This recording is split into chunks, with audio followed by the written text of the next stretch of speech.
नहीं चाहिए गिफ्ट नहीं चाहिए ग्रीटिंग कार्ड, सुना हमारा बात के।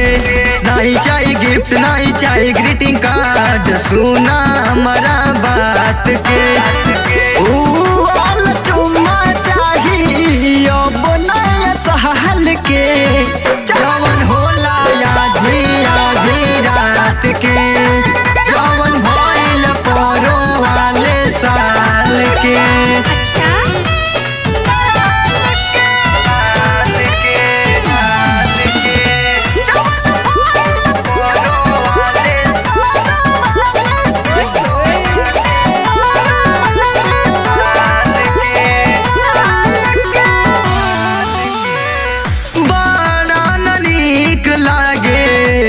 जरा के धार हो ताकेलू काजल तो लागेलू बवाल हो। बड़ा नीक लागे कजरा के धार हो ताकेलू काजल तो लागेलू बवाल हो।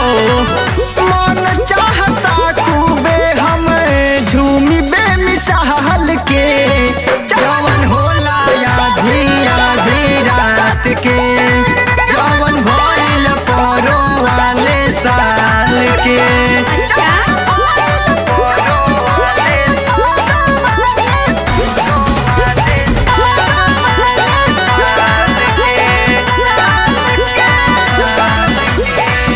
दिलवा बेचैन बाटे गोरी तुहरा प्यार में, काहे खाती देरी करेलो झूठा ही बेकार में।